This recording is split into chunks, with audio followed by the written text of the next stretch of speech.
नमस्कार दोस्तों, स्वागत है आपका आज के इस वीडियो में। आज हम बात करेंगे मेरठ के ड्रम केस के बारे में। मुस्कान 18 मार्च 2025 को अपने माता पिता से वीडियो कॉल पर बात कर रही थी, लेकिन उसकी आवाज में घबराहट साफ झलक रही थी।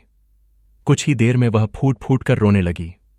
उसकी मां ने पूछा, सब ठीक तो है? क्या तुम्हारी और सौरभ की लड़ाई हुई है? पर मुस्कान ने बस इतना कहा, मैं सब कुछ आकर बताऊंगी। घर पहुंचते ही मुस्कान अपनी मां से लिपट गई। उसकी आंखों से लगातार आंसू बह रहे थे। कांपती हुई आवाज में उसने बताया, मां, सौरभ अब इस दुनिया में नहीं है। यह सुनकर पूरे परिवार के जैसे पैरों तले जमीन खिसक गई।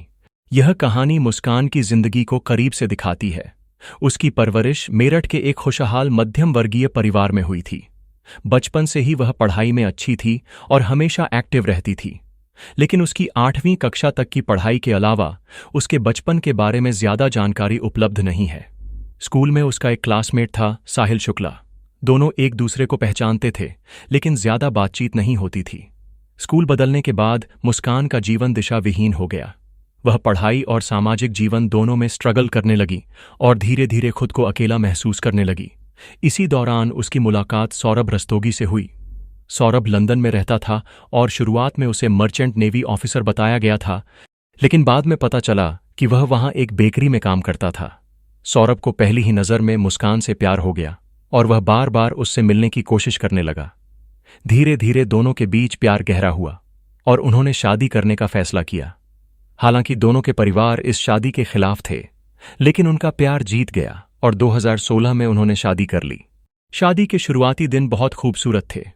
दोनों एक किराए के कमरे में रहते थे और जीवन को खुलकर जीते थे। लेकिन जैसे जैसे समय बीतता गया, छोटी मोटी तकरारें शुरू हो गईं। हालांकि सौरभ मुस्कान को खोना नहीं चाहता था और हर झगड़े के बाद वे फिर से नॉर्मल हो जाते थे। सौरभ का काम उसे अक्सर लंदन ले जाता था, लेकिन वह हमेशा कोशिश करता था कि मुस्कान को अकेलापन महसूस न हो। जब उनकी बेटी का जन्म हुआ तो यह उनके रिश्ते में एक नई खुशी लेकर आया, परंतु यह खुशी ज्यादा समय तक टिक नहीं सकी। दूरियों और दूसरी परेशानियों के कारण उनके बीच तनाव बढ़ता गया। 2019 में जब मुस्कान अपनी शादीशुदा जिंदगी से परेशान थी, उसे अपने स्कूल के एक व्हाट्सएप ग्रुप की नोटिफिकेशन मिली। इसमें उसे अपने पुराने सहपाठी साहिल शुक्ला का नाम दिखा। उसने साहिल को मैसेज किया और उनकी बातचीत होने लगी। दोनों की बातें धीरे धीरे गहरी होती गईं और मुस्कान को उसमें एक नया सहारा मिल गया। धीरे धीरे मुस्कान और साहिल के बीच नजदीकियां इतनी बढ़ गईं कि वे अक्सर मिलने लगे। इस दौरान मुस्कान ने न केवल साहिल के साथ अवैध संबंध बना लिए, बल्कि उसने नशा करना भी शुरू कर दिया। खासकर गांजा पीने की आदत उसे लग गई, जिसे वह अपने माता पिता या ससुराल में खुलकर नहीं कर सकती थी। इसीलिए उसने एक खौफनाक योजना बनाई। उसने साहिल को उकसाया कि अगर वे साथ रहना चाहते हैं तो सौरभ को रास्ते से हटाना होगा। सौरभ जल्दी ही इंडिया आने वाला था। 25 फरवरी को सौरभ की बेटी का बर्थडे था और सौरभ इंडिया आ चुका था। इसी दिन मुस्कान ने सौरभ को मारने की पहली कोशिश की। उसने खाने में नींद की गोलियां मिला दीं, लेकिन सौरभ ने वह खाना नहीं खाया। लेकिन मुस्कान इतनी आसानी से हार मानने वालों में से नहीं थी। 3 मार्च को मुस्कान ने सौरभ के लिए उसके फेवरेट लौकी के कोफ्ते बनाए, जो सौरभ बहुत पसंद करता था। मुस्कान ने उस खाने में फिर से दवा मिला दी। इस बार सौरभ ने वह खाना खा लिया और गहरी नींद में सो गया। फिर आधी रात को मुस्कान ने साहिल को बुलाया और दोनों ने मिलकर सौरभ पर चाकू से हमला कर दिया। सौरभ दर्द से चीखते हुए बोला, सॉरी मुस्कान, प्लीज छोड़ दो मुझे। लेकिन मुस्कान पर कोई असर नहीं हुआ। साहिल ने भी चाकू उठाया और मिलकर उन्होंने सौरभ को मौत के घाट उतार दिया। उन्होंने उसके शरीर के 15 टुकड़े कर दिए और फिर लाश को ठिकाने लगाने की प्लानिंग करने लगे।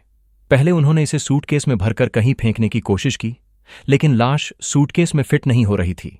उन्होंने प्लास्टिक में लपेटकर उसे अलग अलग जगह फेंकने का सोचा, इसलिए लाश के इतने टुकड़े किए थे, लेकिन यह तरीका भी काम नहीं किया। बाद में उन्होंने बाजार से एक बड़ा नीला ड्रम खरीदा और उसमें लाश के टुकड़े डाले और सीमेंट डालकर डेड बॉडी को छिपा दिया।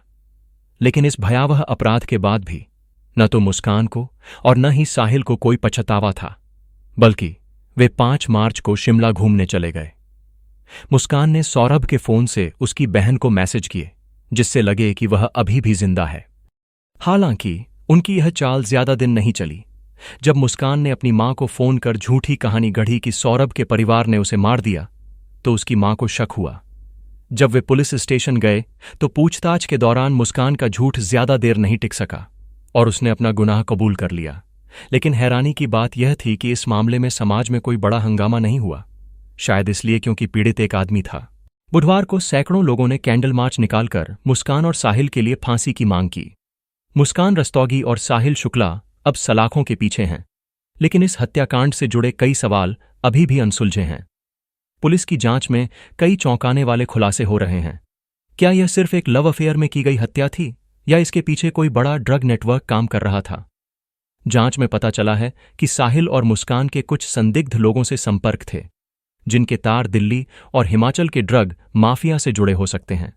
उनकी कॉल डिटेल और चैट हिस्ट्री की गहराई से जांच की जा रही है। पुलिस को शक है कि कहीं सौरभ को उनकी आपराधिक गतिविधियों की भनक तो नहीं लग गई थी, जिसके चलते उसे रास्ते से हटा दिया गया। हत्या के बाद दोनों ने सबूत मिटाने की हर संभव कोशिश की, लेकिन पुलिस को कई अहम सुराग मिले हैं। खून से सना सूटकेस, डिजिटल चैट्स और हिमाचल यात्रा की तस्वीरें। इससे साफ है कि हत्या की योजना पहले से बनाई गई थी। जनता का गुस्सा बढ़ता जा रहा है। लोग इसे रेयरेस्ट ऑफ रेयर केस मान रहे हैं और दोषियों के लिए फांसी की सजा की मांग कर रहे हैं। एक्सपर्ट्स का भी मानना है कि अदालत से कठोरतम सजा सुनाई जा सकती है। अब सवाल यह है, क्या अदालत मुस्कान और साहिल को फांसी की सजा सुनाएगी? इस केस का भविष्य क्या होगा? अपनी राय हमें कमेंट में बताएं। मिलते हैं अगले वीडियो में, तब तक अपना ख्याल रखिए। धन्यवाद।